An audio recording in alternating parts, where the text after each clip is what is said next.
Sound, On. lighting, On. kamera. Stand by. Halo.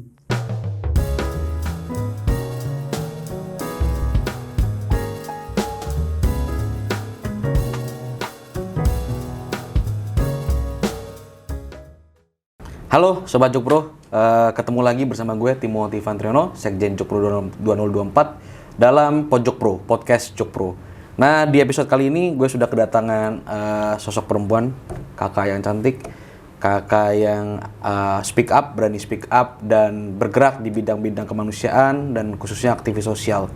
Dan gue sangat senang menyambut kakak yang satu ini. Kita sambut Kak Sandra Hartono. Halo Kak, sehat ya? Sehat. Kita nggak janjian nih, merah-merah. Oh iya nggak janjian nih, merah-merah. Sepertinya tanda alam. Tanda alam. Ya? Kalau Jokpro tuh bilangnya mestakung nih, semesta mendukung. Ya mudah-mudahan apa yang kita akan bahas nanti benar-benar bisa sejalan dengan apa yang kita perjuangkan. Gitu. Amin. Ya Kak ya? Ya. Oke. Sedang sibuk apa Kak akhir-akhir ini? Berkegiatan sosial masih jalan kah atau apa? Saat ini ya saya sibuk untuk mensosialisasikan untuk Jokowi 3 periode. Jokowi 3 periode. Oke. Nah, kakak ini kan mungkin beberapa banyak orang ya kenal, khususnya saudara-saudara dari Indonesia Timur itu mengenal kakak sebagai aktivis kemanusiaan. Suka berkegiatan sosial gitu. Nah, boleh diceritakan Kak pengalaman-pengalaman atau perjalanan hidup kakak? Kakak kan juga sempat tinggal di Amerika ya, di luar negeri juga. Boleh nggak Kak diceritain singkat perjalanan hidup kakak gitu? Mulai dari mana nih? Mulai dari mungkin untuk kegiatan sosial ya, aja ya. Sosial, ya. Ya kemarin ini kan terjadinya badai Seroja di NTT itu kan kalau menurut saya sih sangat amat dahsyat ya, karena lagi COVID, terus udah gitu keadaan juga ekonomi Indonesia juga lagi seperti itu. Tapi saya salut gitu loh. Apa yang terjadi itu kita tuh waktu kejadian itu ya pokoknya kita tuh nggak ada persiapan sama sekali untuk dalam keadaan seperti itu gitu loh.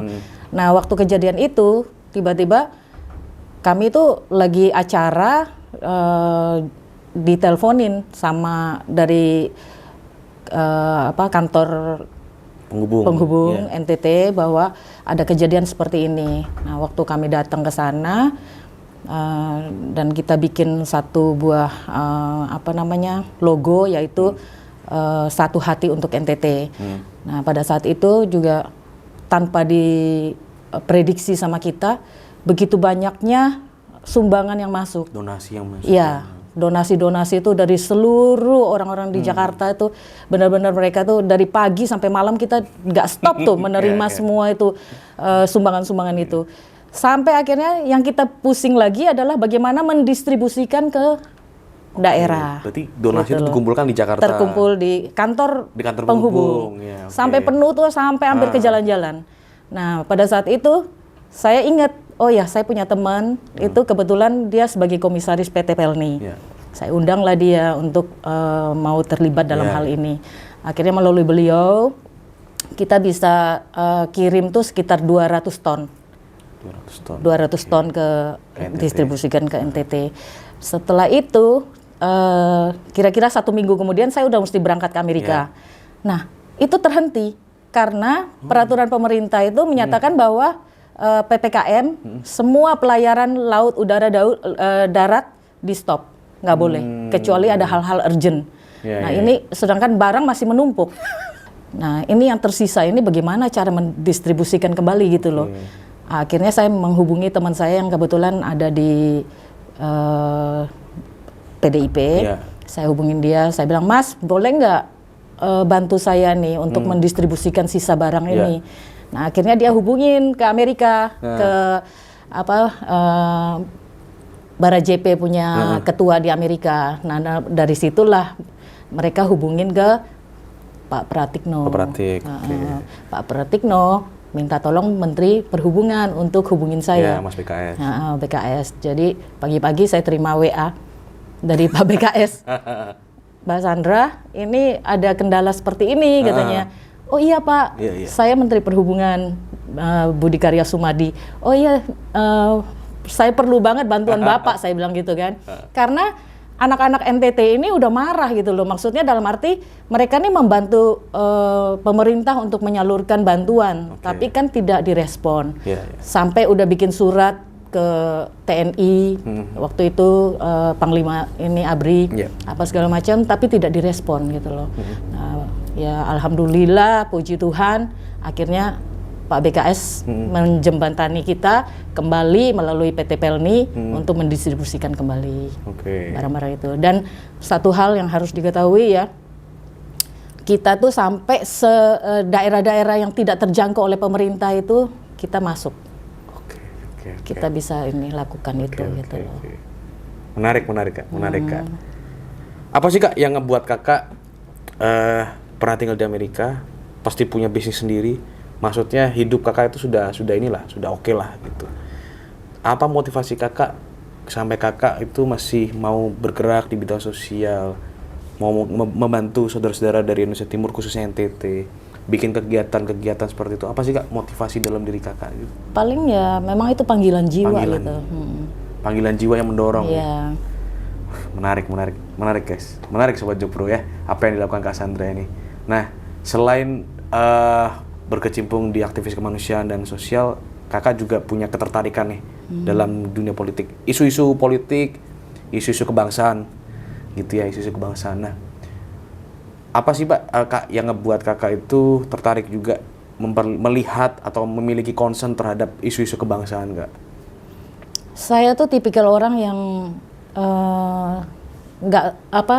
selalu mau lihat nih segala sesuatu baik adanya. Tapi mungkin itu dari sudut pandang saya ya. Tapi belum tentu dari orang lain gitu loh. Cuman saya lihat kayak misalkan sekarang ini kita mendukung untuk Jokowi 3 periode. Kita udah tahu bahwa Jokowi ini adalah sosok yang sudah terbukti dalam melakukan segala apapun gitu ya. Terutama jujur aja, ini daerah timur. Tidak pernah terjangkau oleh pemerintah-pemerintah yang lain selama ini. Tapi Pak Jokowi begitu concern ya, sampai lebih kurang udah 7 kali beliau udah datang ke NTT, dan berusaha untuk membangun di sana gitu loh, mempedulikan yang selama ini mereka anggap bahwa mereka ini anak tiri, tidak dipedulikan gitu loh. Nah, tadi udah sempat disinggung nih, mendorong Jokowi 3 periode, atau kalau saya spesifik pasangannya Pak Prabowo, Jokpro. Apa sih Kak alasan Kakak mendorong Pak Jokowi untuk 3 periode? Atau paling tidak, apa sih yang Kak Sandra lihat dari sosok Pak Jokowi ini? Ya, karena beliau ini kan bisa masuk dalam segala lini ya. Kita bisa lihat aja bagaimana beliau manuvernya. Ya, negara kita rasanya tuh kita lebih tenang, lebih merasa ada bapak gitu loh. Untuk yang selama ini kita gimana ya, kayak anak yatim piatu gitu, nggak tahu mau berlindung kepada siapa gitu. Tapi melalui pemerintahan Jokowi ini kan kita merasa kita kayaknya diprotek gitu loh. Ada protek khusus gitu loh. Nah, kalau Kakak sendiri melihat Pak Jokowi harus maju ke periode yang ketiga, banyak orang yang menentang nih Kak, menganggap Pak Jokowi ini haus kekuasaan. Udah kelamaan duduk nih, dia malah senang sama kursinya, istilahnya gitu. Kalau Kakak sendiri merespon itu bagaimana Kak?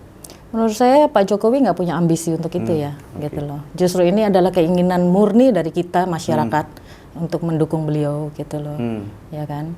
Karena sayang gitu, maksudnya ada orang yang sudah jelas baik untuk melakukan ini semua untuk bangsa dan negara, dia juga nggak mikirin diri dia, keluarga dia, bahkan diri dia sendiri pun dia nggak peduli. Saya justru jujur aja, saya juga takut loh kadang-kadang tuh, maksudnya beliau pasti punya musuh-musuh tertentu doh, tapi dia berani jalan di tengah-tengah masyarakat tanpa sterilisasi yang berlebihan atau gimana gitu loh, ya kan? Nah itu kita perlu acungin jempol. Nah, beliau ini pilihan Tuhan. Betul. Saat kita tapping ini di hari ini, Pak Jokowi lagi ke Cilacap ini Kak. Dia naik kapal kecil tuh, kapal kecil menyusuri supaya bisa ketemu warga, tanpa ada pengawalan yang begitu ketat gitu yang tadi Kakak sampaikan. Artinya beliau ingin ya Kak ya, sepertinya dekat dengan rakyatnya gitu ya. Nah, kalau Jokpro sendiri kan, kalau saya sendiri Kak, Jokpro itu mengusung Jokowi berpasangan dengan Pak Prabowo. Kalau Kakak sendiri melihat Jokpro ini bagaimana?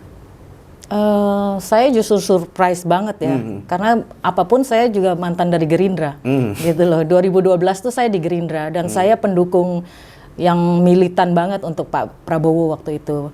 Nah, jadi saya tahu banget Pak Prabowo ini adalah orang yang nasionalis. Dia tuh memikirkan bangsa, gitu. Yeah. Cuman ya tahu sendiri kan, pembisik-pembisik di sekelilingnya itu yang kadang-kadang membuat beliau tuh ya dicapnya sebagai antek daripada hal-hal yang agak sedikit ya menyimpang gitu loh. Gitu. Tapi sejujurnya saya support banget untuk Pak Jokowi dengan Pak Prabowo. Gitu ya. Oke. Nah, banyak orang di luar tuh juga ngeliat Pak Jokowi ini apa mau sih sama Prabowo. Prabowo juga apa mau sih sama Jokowi gitu. Nah, kalau kakak sendiri kan 2014 militan Pak Prabowo, 2019 militan Jokowi. Sebenarnya kakaknya udah jokpro ini kan. Kalau kakak melihat sosok Pak Jokowi dan sosok Pak Prabowo sendiri itu bagaimana sih melihat dua tokoh yang sebenarnya sudah ada nih di imajinasi kita kan, masyarakat Indonesia, bagaimana kakak melihatnya? Ya, karena kalau kita lihat lagi peta politiknya, kalau Pak Jokowi ini kan pendukungnya lebih di daerah timur. Tapi kalau Pak Prabowo dia lebih kepada daerah barat kan. Ya. Nah itu. Jadi kalau dua ini disatukan, wah luar biasa Indonesia. Karena kalau kami sih kita ini Kak, melihat Jokpro itu tengah-tengah itu ada jalur Gaza itu Kak. Ya kan Indonesia Timur, Indonesia Barat itu tengah-tengah ada jalur Gaza. Kalau kita ada jalur Gaza itu teringat ya negara tetangga ya. Kita kan nggak ingin hal itu terjadi serupa di Indonesia gitu kan. Nah, saya ini kagum nggak dengan kakak. Perempuan berani speak up. Bahkan kalau ada musuh pun di depan, ayo sini kan. Militan kan. Oh, ada gonggong duluan nih kan. Udah, siap merekam gitu. Apa sih Kak yang membuat kakak tuh berani, kuat gitu ya? Kayak yang penting gue bener gitu. Atau begitu pemikiran yang kakak ada di pemikiran kakak gitu. Ya, selama jadi kemarin ini kan saya dapat satu video tentang Menteri Agama menyatakan bahwa kalau dulu diam orang tuh maksudnya kita tuh diam aja, nggak usah membalas orang lain kan. Tapi sekarang ini saatnya kita harus bersuara. Iya kan? Gitu loh. Jadi kalau kita orang benar diam, akhirnya yang berkuasa adalah orang yang nggak benar kan. Nah, saatnya kita tuh untuk menunjukkan gitu loh, apa yang kita jalanin ini yang penting tanda kutip benar gitu loh. Nah, pernah ada nggak sih Kak keraguan, ketakutan gitu, entah dari diri kakak pribadi atau mungkin anak-anak atau keluarga besar, mama jangan ini dong, terlalu ini dong, atau nek jangan terlalu ini dong, gimana? Mereka sih support aja sih ya, support aja, tapi ya harus berhikmat lah. Jadi jangan istilahnya tuh bertinju tapi tidak tepat sasaran gitu loh. Oke. Tahu gas mana rem lah ya. Gitu. Nah, kalau tujuan Jokpro sendiri Kak, itu kan untuk mencegah polarisasi ekstrim.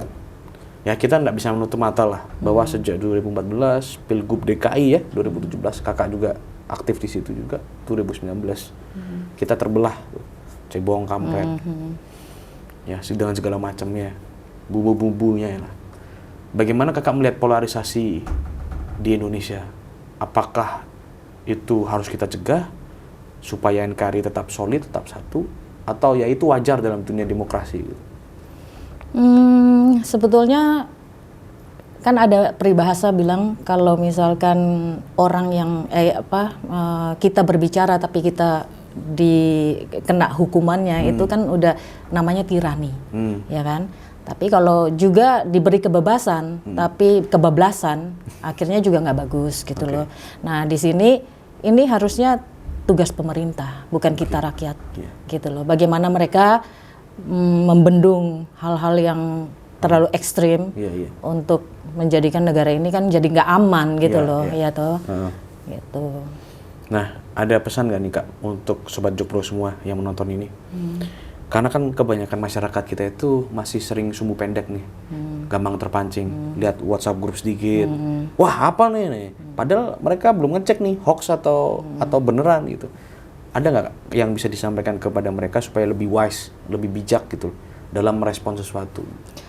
Hal-hal kayak gitu tuh rasanya jangankan mereka, kadang-kadang kita sendiri juga terpancing untuk percaya dengan hoax kan, gitu loh. Cuman ya kembali lagi, tapi sekarang kan media cepet, ya kan. Jadi pada saat berita itu hanya hoax, biasanya sudah langsung diklarifikasi. Nah, untungnya seperti itu ya. Jadi kita harus rajin bagaimana mengikuti perkembangan dari berita gitu loh. Nah, saya percaya betul bahwa saudara-saudara di Indonesia Timur tuh merasakan hasilnya dari Pak Jokowi, Kak. Kalau di agama kita mungkin ada kesaksian gitu ya. Mungkin ada nggak, Kak, pesan yang bisa Kakak sampaikan atau cerita deh yang bisa Kakak sampaikan kepada Sobat Jokpro di luar sana gitu.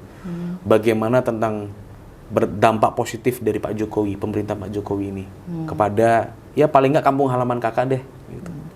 Ya kalau di NTT itu kan dia musim panasnya kan panjang, jarang sekali hujan. Nah itu Pak Jokowi bisa ambil kesempatan untuk membangun bendungan supaya bisa ini, bahkan di sana sekarang dipersiapkan untuk namanya pertanian yang untuk membantu pemerintah juga kan, rakyat di sana gitu loh.